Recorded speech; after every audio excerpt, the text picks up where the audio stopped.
J'ai été sûr à 99,9%, tonton Casserole ramène sa fraise. Ah bah ça promet. Salut à tous, c'est Tonton Casserole. Bienvenue sur ma chaîne YouTube, l'atelier de cuisine, et sur ma chaîne initiale, Tonton Casserole. Tout simplement. Alors ce soir, ou aujourd'hui, on va partir sur une déclinaison en fait autour de la fraise. Gariguette. Donc pour ce faire, vous aurez besoin d'un gélifié ici de sirop de coquelicot et d'alcool à fruits. Donc sirop de coquelicot, ça se trouve dans le commerce des sirops Monin si vous habitez Bourges. Sinon, je vous recommande d'acheter en fait de l'hydrolat, c'est comme un arôme de fleurs naturelles. Ou alors utilisez tout simplement du sirop de fraise et puis vous mettez une feuille de gélatine. Voilà, c'est juste pour la petite aparté. Donc on a fait donc un petit milkshake à la fraise, avec la petite fraise gariguette pour montrer qu'il y a un petit rappel. Un petit confit de fraise, c'est pas de la confiture, mais c'est pas non plus de la fraise, c'est juste de la fraise avec du sucre, hein, et puis des petites fraises marinées ici au zeste de citron jaune. Et ça, c'est donc à l'intérieur un petit biscuit spéculoos et beurre. En fait, je suis parti sur la même base que pour la tarte tatin, sauf que j'ai changé de gâteau. Et donc, vous avez ici une crème pâtissière diplomate, non pas à la crème fouettée comme on pourrait faire sur les livres de pâtissier, mais au mascarpone, puisque j'aime bien le mascarpone et surtout avec les fraises. Donc, on va commencer par réaliser tout simplement le montage en fait de ce dernier, de cette déclinaison autour de la fraise. Donc, on va mettre à l'intérieur du cercle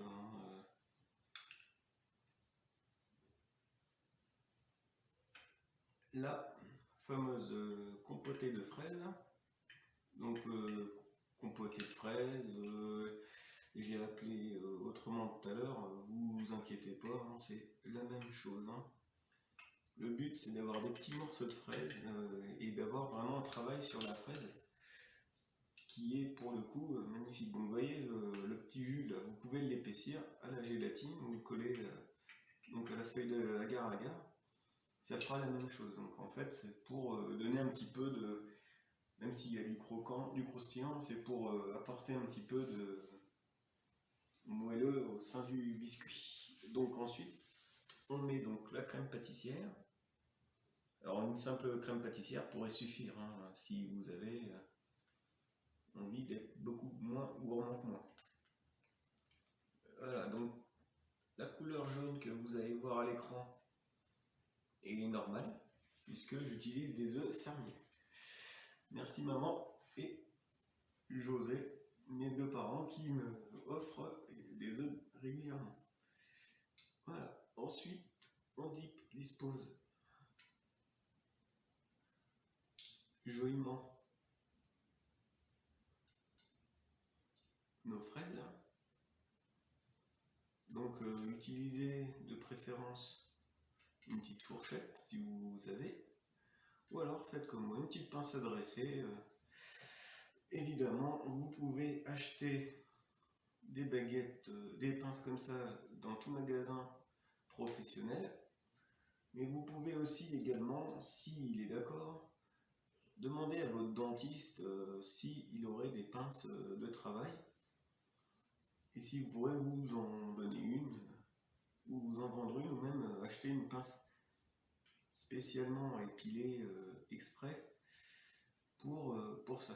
Donc s'il y a du jus là, c'est pas grave, on va tout à l'heure peaufiner le dressage de l'assiette et on passera juste en fait un petit coup de propre pour évidemment le shooting photo que vous verrez en fin donc de vidéo comme à mon habitude. Voilà, donc on dresse joliment. Bon, le reste on peut s'amuser éventuellement à remettre par-dessus.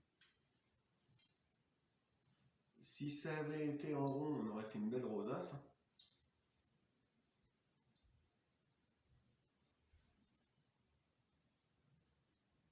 là on peut mettre, mais moi j'ai choisi finalement de ne pas remettre, parce que finalement je trouve que ça ne sera pas suffisamment joli. Donc vous pouvez mettre, je trompe toujours, moi, c'est hallucinant. C'est quand on veut être précis, des fois, faut savoir se faire du mal. Donc, vous pouvez mettre quelques morceaux de fraises par-ci et par-là, mais c'est pas forcément nécessaire. Ici, donc, le fameux milkshake à la fraise, hein, tout simplement des fraises là. Et là, ce petit truc là, le petit plus de la recette, en fait, c'est juste pour faire un peu, donner un petit peu d'un côté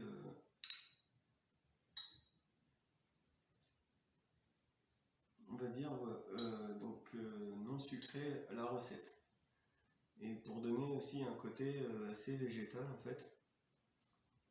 Alors vous allez voir dans le shooting, ça se verra pas forcément parce que j'ai pas utilisé de colorant en fait, hein. J'ai utilisé tout simplement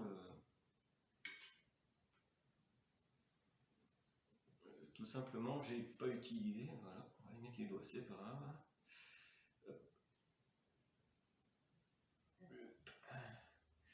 Voilà, hop.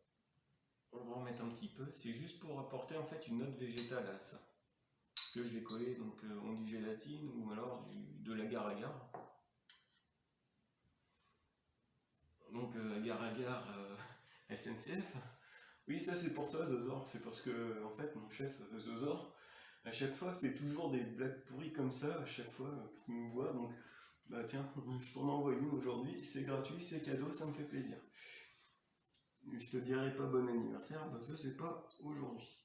Hop, on va remettre un petit peu là. Et ça sert aussi un peu, ça peut retravailler. L'idée aussi, ça retravaille l'idée du nappage sur les tartes. Donc voilà, donc on en a mis un petit peu. On va en rajouter juste un petit peu là pour le fun. Évidemment. Alors après, on aurait pu même couler directement des fraises dedans aussi, hein, ça aurait fait autrement. Donc voilà, donc je vais vous faire le shooting photo. Je vais conclure maintenant, donc je vous dis donc eh bien merci d'avoir suivi la vidéo, je vous souhaite un très bon appétit. Cette tarte aux fraises, enfin cette déclinaison autour de la fraise du coup, eh bien vous pouvez l'accompagner d'un petit crément d'Alsace, ça marchera très très bien avec. Voilà, donc je vous remercie d'avoir suivi la vidéo, je vous dis à très bientôt sur Tonton Casserole. N'oubliez pas, vendredi, je vous propose un poisson pané. D'ici là, portez-vous bien et je vous dis à très bientôt. Des bisous.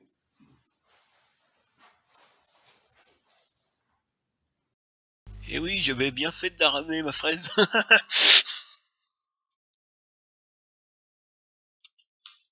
Quoi, c'est déjà fini? Non mais c'est abusé.